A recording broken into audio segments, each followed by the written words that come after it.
The Bengals humiliated in Minnesota. Mike Petraglia inside U.S. Bank Stadium following the worst loss in Bengals franchise history.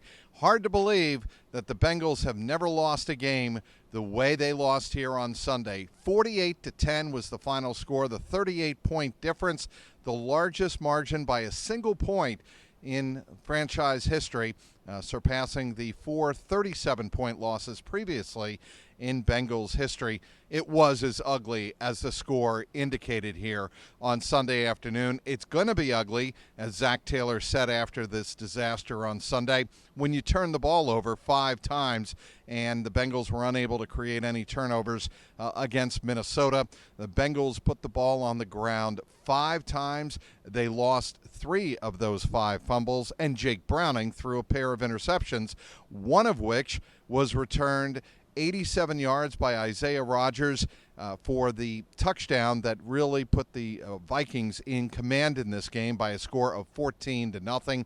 It was a day for Isaiah Rodgers, and certainly a day the Bengals would like to forget.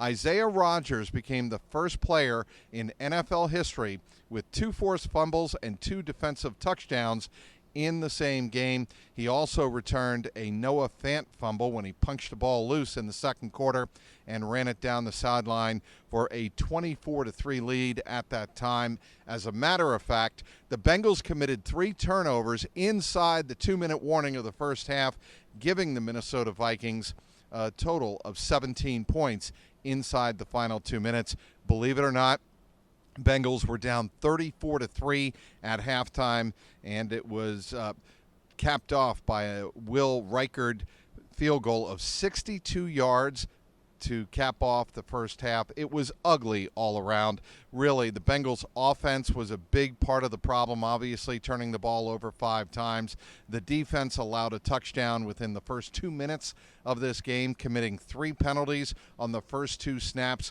It was really ugly all the way around. But again, the offense could not get anything going. They tried to run Chase Brown early in this game, take the crowd out of it to a degree. That didn't work at all, and you could tell Chase Brown, and talking to him at his locker after the game, was very, very frustrated, saying the Bengals lack the physicality right now to have any sort of running game.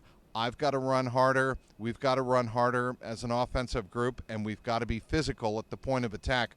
Obviously kind of pointing the finger there, maybe indirectly, but certainly pointing the finger of blame a little bit at the offensive line. And Orlando Brown and Ted Karras, they weren't arguing with Chase Brown's point. Orlando Brown said that he left a few plays out on the field. He allowed himself to get beat for a couple of tackles for losses that he really regretted after the game. Also, Ted Karras said there really wasn't much to say.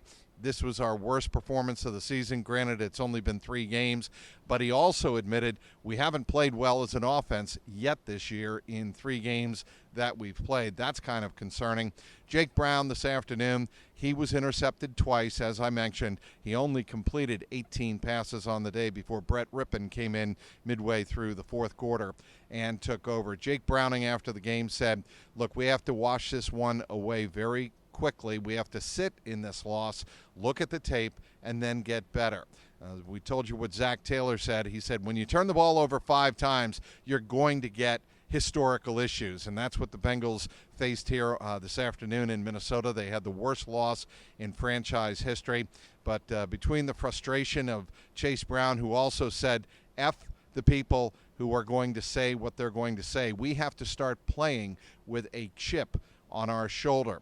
Also after the game, there were players on the defensive side who said, we need to play more physical. But Chris Jenkins, he did have a good game. He had a sack and a half in the contest, starting to show some bright spots for the Bengals defense along the defensive line. But really, the story of this game was the Bengals not being able to generate anything at the point of attack, not being able to run the ball, and turning the ball over 5 times.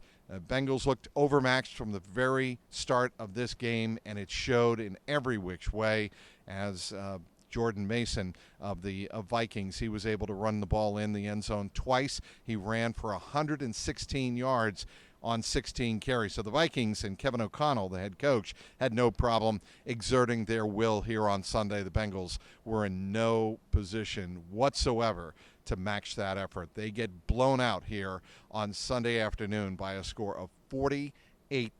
Again, the worst loss, the worst point differential loss in Bengals franchise history. We've got you covered. All of the reaction up on the X at Trags, Trags. My game recap and takeaways. There were a few injuries of note in this game, namely Samaje Perine leaving with a brace on his right thumb. He did not return.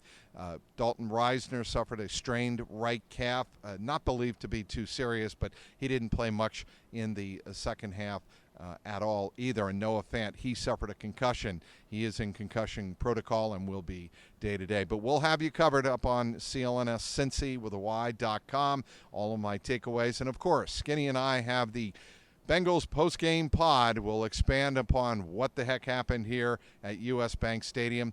That'll be up on my YouTube channel, youtube.com/@JungleRoarPod. Again, the final at U.S. Bank Stadium here in downtown Minneapolis.